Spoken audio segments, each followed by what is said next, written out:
Hello. Hi.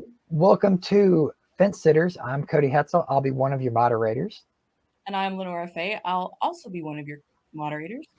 I don't know why I have trouble saying that.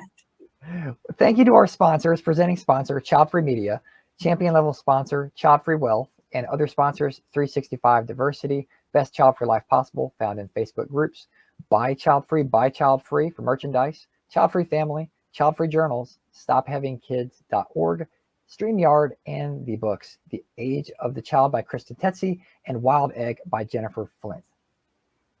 And our disclaimer, the opinions expressed within the content are solely the speakers and do not reflect the opinions and beliefs of the event or its affiliates. And with that, we will bring on our speakers, please. We have Sara. Hey, Sara. Hello. Zoe. Vanessa. And Ray. Long time no see. So let's start with the easy question. Tell us about yourself. Sara, we'll start with you. Yes, hello everyone. My name is Sara Lou. My pronouns are they, them. I am 29 years young and I have been child-free for 10 plus years. I enjoy a lot of different hobbies, but some that are currently my biggest obsession are riding motorcycles, leather crafting, crochet, photography, and I really enjoy reading a lot. So. All right, Ray.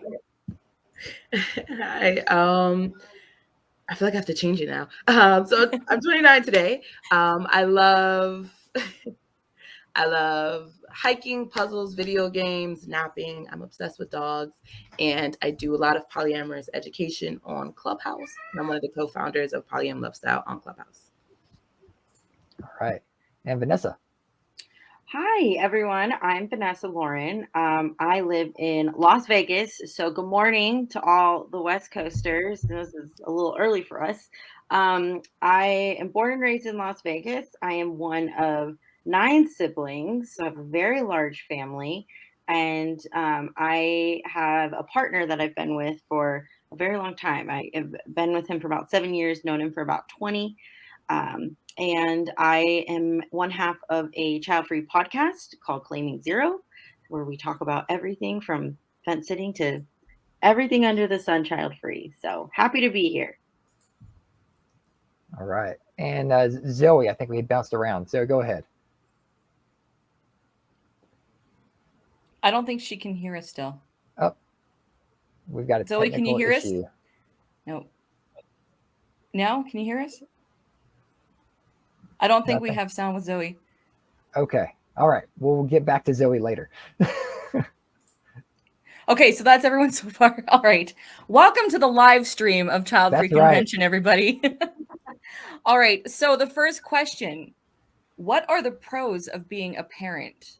A question you wouldn't think you'd hear on a child-free convention. Yes. Audience, hold your thoughts till the end, please. Sara, go ahead.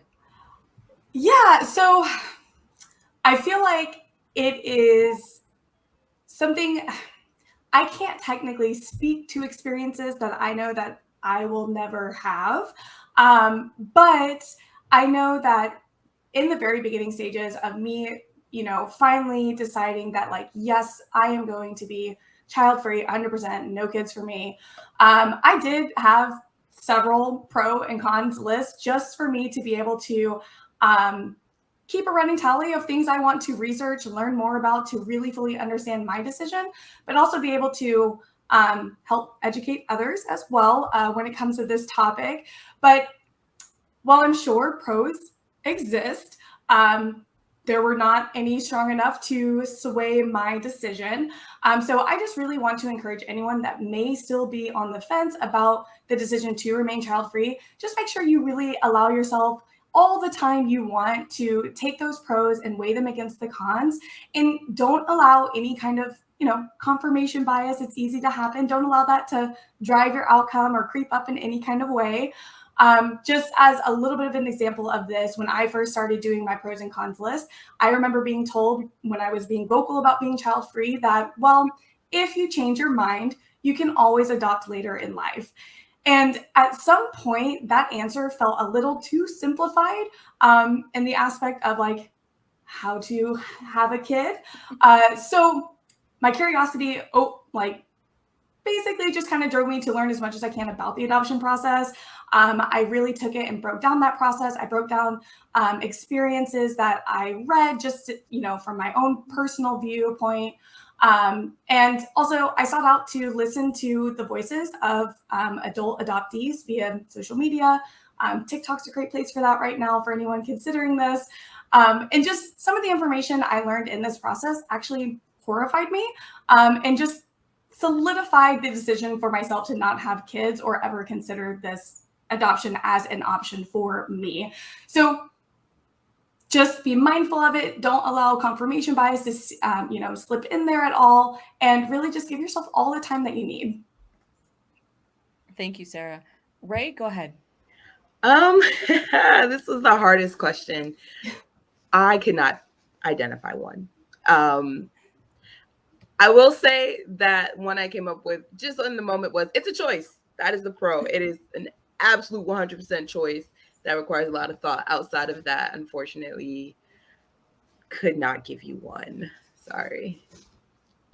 No apologies needed. We're not grading anybody's answer, so it's all good. Vanessa, go ahead. Yeah. So I guess a little different from the other panelists. Like, I technically still am a fence sitter. So I actually feel like there's a lot of pros to parenthood. So for everyone like runs away and is like, one of the biggest things like we shoot for on the podcast, for instance, is not bridging the gap between like parents and child free, and not making it an us versus them, and not making it a like, oh, my life's better than your life either way. Because that like drives me nuts when parents do that.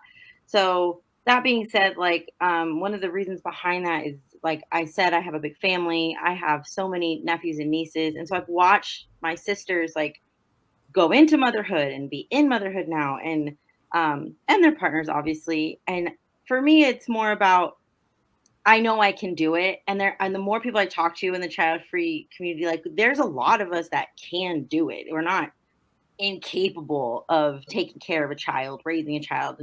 And one of the things I feel is kind of ironic is most of the people I talk to who have decided not to have children are actually probably the people who should have children, because they have like a good understanding of themselves and the world around them. So for me specifically, again, like I said, I have a partner and he is an adopted only child. So one of the big things for us is just knowing that he could have like a biological connection to another person. And also, again, not to like scare anyone off, but for me, kids are cute. Like, I'm not afraid of them. I like kids. And then also the idea of like bringing a whole new life and being able to like nurture that. And thinking like I feel like I have a good grip on life and reality, and I'm by no means an expert, but I know that if I were to be a parent, I would do my due diligence to make sure that my child was well adjusted, and that I wouldn't have like probably more than one child. But I definitely think I would enjoy being able to create new life. So those are kind of just like the overall pros that I can see to it. And then also, like, again, being in a bigger family, sometimes I think there's that connection of like, oh, like I would love to like hang out with my sisters and like have them have cousins. And so I know it's not everybody's truth, but that's my truth and why I think it would be a good thing. And thank you for sharing it. Yeah. Okay. So, and again, it's a good, oh yeah, Zoe, we'll unmute you in a second when we're ready for you, just for feedback issues. Thanks. It is good to point out that we are of different opinions and all opinions are welcome. And that's the point of having a discussion, because we are, if we agreed on anything, we really probably wouldn't need this convention, not publicly anyway, right? So again, thank you for your candor. All right, Zoe, let's test you out here. You can hear us, obviously. I can hear you now. Sorry. Right. Okay. I don't know what happened. Can you hear me okay? Speak a little bit louder, and if you would introduce yourself. Yeah. Is this better? Can you hear me okay? Louder. Okay. So my name is Zoe. I'm from the UK. I'm 29, child free, and I was on the fence 2 years ago. So I'm not currently on the fence now. I made my decision to be child free, and just do not regret that decision. So yeah, that's me. So I'll ask you the question that we just wrapped up. What are any pros to being a parent that you came across, if any? I struggled with this question, I'm not going to lie. Looking back when I was on the fence 2 years ago, a pro which isn't really one of my pros at the time I thought it was thinking about my partner at the time being a really good dad and having that family life with him. So rather than now thinking it's a pro for me, it isn't really. So I don't really think I have any. Thank you. Okay, Cody, next question. Yeah, sure. And so I imagine the comment section is going to blow up on this one. What are the pros to being child-free? And we'll start with Sara. All right, so this one I can absolutely talk to. But the biggest pro for me personally is I'm able to take care of myself now, however that might look for me. So I have two examples that I want to share for this. But let me just start by saying that I am neurodivergent. Remembering to fold clothes in my dryer that are done is very difficult on most days for myself. However, being child-free, my life, it has given me that freedom to kind of build a life and make my own rules to where the only clothes that are being left in the dryer are mine. So it truly doesn't matter that they haven't been folded yet. And honestly, that's the validation candy that I am here for as a child-free person on a day-to-day basis. But just for like another example of something that has a little bit of a bigger impact on my day-to-day life, in 2020, I was actually diagnosed with a rare degenerative eye disease. And there's currently not cures or treatments for this disease. So I turned 30 this year, and I am currently learning how to live with and adjust with continuous vision loss. My choice to be child-free has allowed me the capability to go to all of the doctor appointments up to 3 hours away from me for my eyes, for the help and information that I really need, and to gain resources, skills, and knowledge now. So that way, as my vision continues to go, I'm going to be set up for success.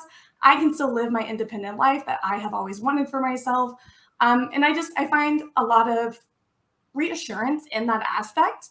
I'm able to spend time volunteering to help raise awareness for these eye diseases. I'm currently helping organize a walk to help raise funds that will go towards research for treatments, cures, and preventions for my eye disease, as well as others that are causing blindness.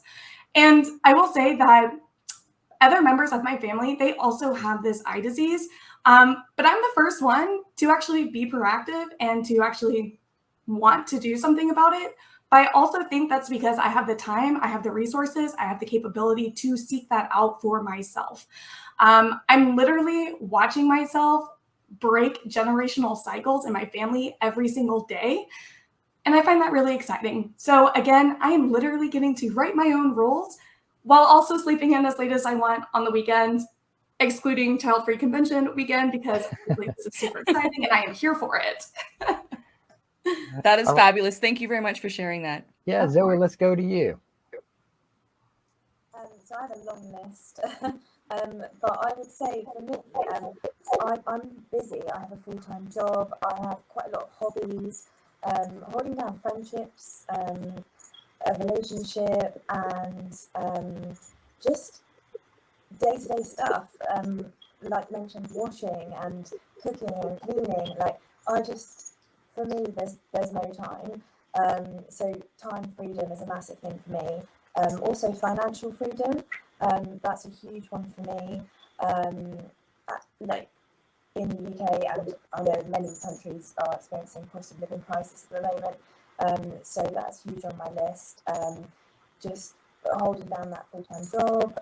I'm also an artist as well, and so freedom, financial freedom. Less risk of mental health issues on myself and the child. So that's also really important for me. And I put in capital letters on my list, peace and quiet. So rest, being able to nap when I want to nap, being able to meditate, that downtime from my busy schedule in order to fill up my cup and and be the best I can be in all the things that I do and my relationships and my friendships. So yeah, a long list. All right, thanks for sharing. Ray. Yeah. So I kind of have like a little short list. So mine was keeping my money to myself. I love the money I make and I love spending it on myself, and the freedom and the flexibility to pick up and go. You know, my friends can be like, hey, Ray, you want to go to like Canada for the weekend? Because I'm in New York. So it's just 6 hours to get there. And not having to be responsible for anybody else's development or well-being besides my own. It is hard raising yourself. So I can just imagine doing it for a tiny human until their adulthood. So those are a lot of the pros. And sleeping in. Definitely. Sleeping in is the biggest pro. Definitely. Except for today. None of us are sleeping in today. Yep. Vanessa, how about you? Yeah. So everyone hit a lot of good ones. So I'll say some new ones. But yes, sleep is there. I'm down for sleep.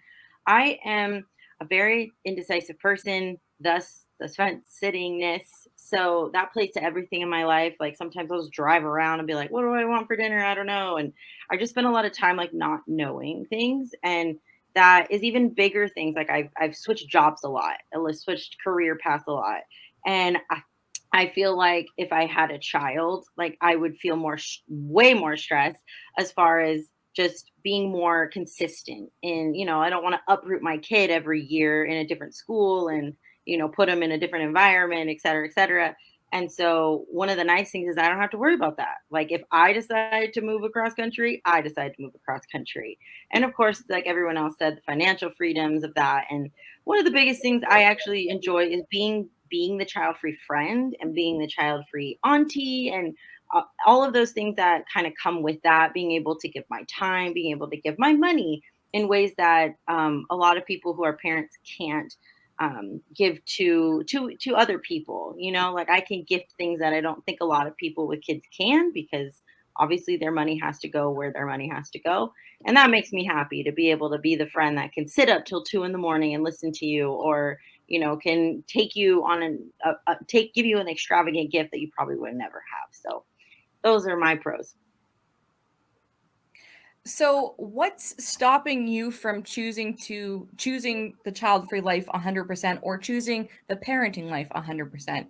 Or if that question isn't applicable, what stopped you in the past from either decision? Easy answer. Sara, go ahead. Yeah, so technically, what is stopping me from being a parent 100% is technically a tubal ligation and ablation now. So thank you, reproductive health care. We're here for it. But really, just the more that I continued to weigh those, you know, pros and cons of my own that I mentioned earlier, I just knew, like, I've always pretty much, as soon as I realized that being child-free was a choice and was an option, I knew that I did not want to take on the responsibility of being a parent. Any of the pros that I could potentially think of when I, you know, back when I was 17, 18 doing this, they all started with I wanted, or I want, or I would like to. And ultimately, that just kind of felt unfair for the standpoint of pro, just because it ultimately still had the potential to cause harm to another individual coming into this world. That may not be the intentions, but knowing generational cycles that continue in my family and, you know, things that come along with that, there was a good chance that it wasn't going to be different than it has been for all the generations that came before me. Thank you, Sara. Okay, Zoe, go ahead. And if you can speak up, that would be great. Thanks. You can yell at us. That's fine. Yeah, no worries. So what stopped me from being 100% child-free in the past was a combination of 2 years ago, I was in a relationship and my partner really did want children. And that's when I was on the fence. And so I would say it was a combination of him and his opinion, because at the time I thought that, I don't know, like I was on the fence. So it was that, but also society's opinion, and just feeling like I was a bit strange if I decided not to. And I've got a big partner here and he wants them, so, and it's a normal thing to do, and I should just do that. So I was worried about what people would think of me if I did make that decision. Looking back now, I knew deep down that was always there, but I think it was just clouded by my ex-partner's opinion and society's opinion of I would just be weird if I decided a child-free life. Thank you, Zoe. Ray, go ahead. What's stopping me from leaning over to being a parent is the idea of regret. I would much rather regret not having kids than regret having kids. I've stated before, I've been in the social services foster care system for over 7 years. I've worked with a lot of those families in that environment and how a few bad or not so great decisions can take you somewhere. You know, I think about the way I grew up, and there's certain like childhood traumas that I'm working on at a pace that feels comfortable for me, and the way that might have to be accelerated if I were to try to be a parent. And then also there's just things that I don't want to change about myself that I feel would not be the greatest in raising a kid. So a combination of all of that kind of has me leaning more towards I'm not going to do it, but ultimately regret is the biggest factor from stopping me. Thank you, Ray. Vanessa.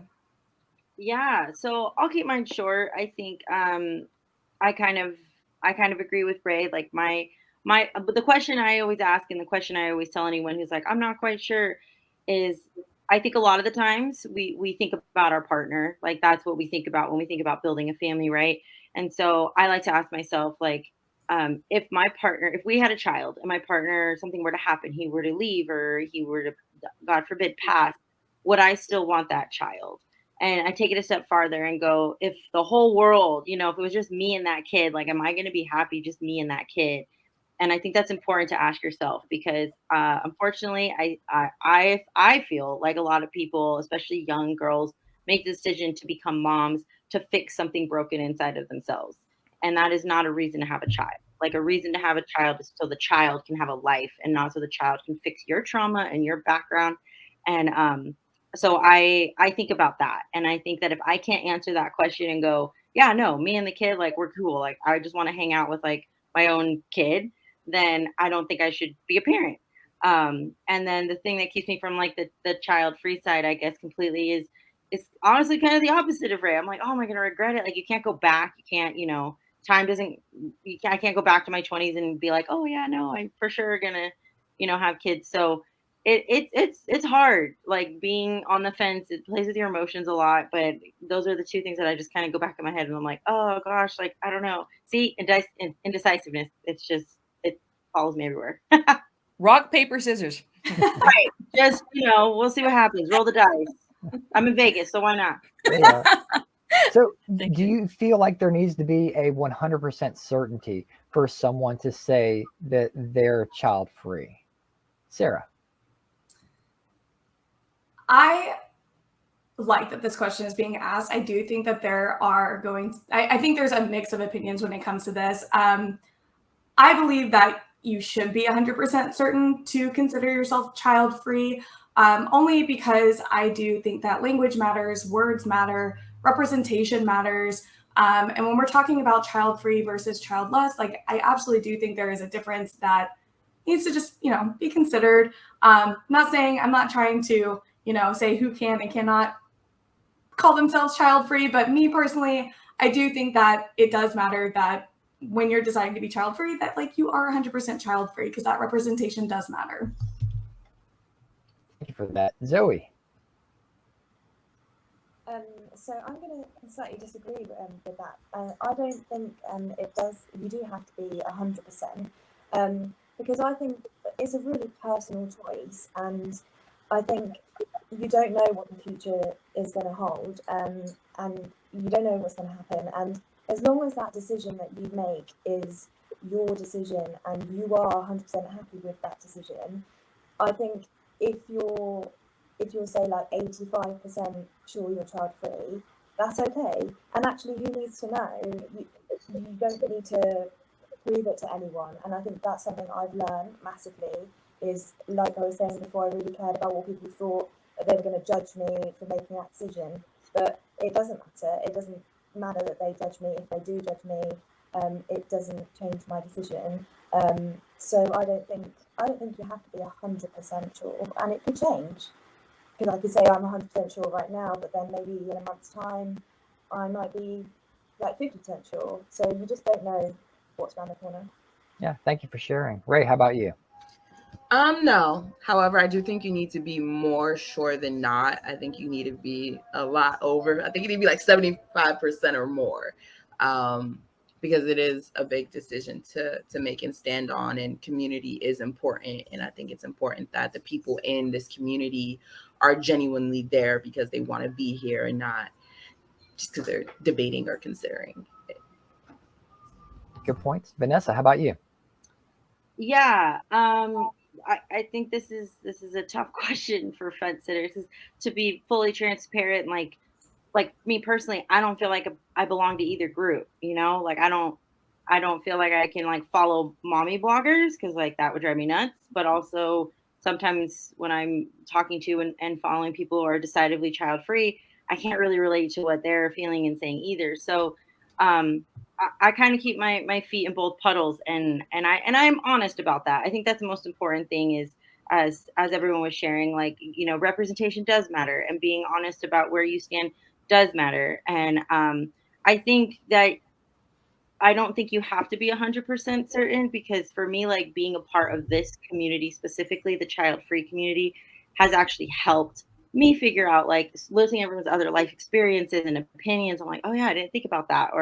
So I do think it's really important for someone who is considering both to really hear both sides, and kind of, obviously your own experience is your own, but to kind of hear the wisdom and be able to help make that decision. Hey, thank you for sharing that. I'm Question. trying to see. We got some incoming comments from the field. Let's see what's happening out in the wild. So children are not something you buy from the store. You can't return them if you change your mind. That's Very true. Actually, Lindsay is a parent. We do have parents in the audience today. I do believe Lindsay is a parent. So thank you for your input. Yeah.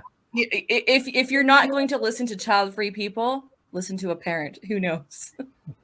And just it is interesting, and we've talked about this before, how sometimes child-free people aren't. A lot of times child-free people aren't taken seriously. But when a parent not speaks on our behalf, but advocates for the child-free community, it is so helpful. And so shout out to parents who are watching today, watching it live and in the future, and those that support the child-free conversation. It is appreciated, because again, sometimes we need a parent to speak up and say, look, it's a choice. So we do value parents here. So thank you very much for that. All right. Closing remarks. Cody, you want to kick that off? Yeah. If there is anything you'd like to promote or plug or give away for folks to reach out to you after the convention, feel free to share that now. Sara, we'll start with you. Yeah, feel free to reach out to me on Instagram. I'm in the works of making a website currently, so I will share more information as that comes up, but you can reach me on Instagram. My handle is coffeepotqueer, one word. All right. Thank you. Zoe, how about you? Yeah, so you can follow me on Instagram and Facebook, Zoe Walker Art. I am an artist, and yeah, give me a follow, and I'll be happy to speak to anyone that's on the fence or is making a decision and wants to know a bit more about my experience. Awesome. Thank you. Ray, how about you? Yeah, you can find me on Clubhouse at Polyam Lovestyle, or you can find me on Instagram at Kairhae, Kairhae. All right. And Vanessa, wrap it up. What you got? Yeah, you got it. I'm gonna bring it home. So like I said, I do have a podcast. I'm one half of that. Hello to Dallas, my partner. That podcast is called Claiming Zero. So you can look that up anywhere you get your podcast. And then we do have Instagram at Claiming Zero, and we have an email, claimingzeropodcast@gmail.com. And then I do want to, because one of the things we do is plug resources. And for this particular topic, there's actually a woman named Margaret O'Connor who lives in Ireland who speaks directly to this. She actually offers counseling for people who are on the fence. So her website is ourkidsforme.ie. So if anyone is trying to figure out if that's for you, like that's a good resource. Thank you for sharing that info. So And with that, quick shout out to Margaret, who has been supporting the Childfree Convention on social media, and she is a previous winner of International Child-Free Days Child-Free Person. I hope that came out right. So hi, Margaret. Thank you. so with that, we're going to wrap up the topic here. Thank you everyone for your time. We appreciate it, and let's get the next one going. Thanks, everyone. Bye. Bye.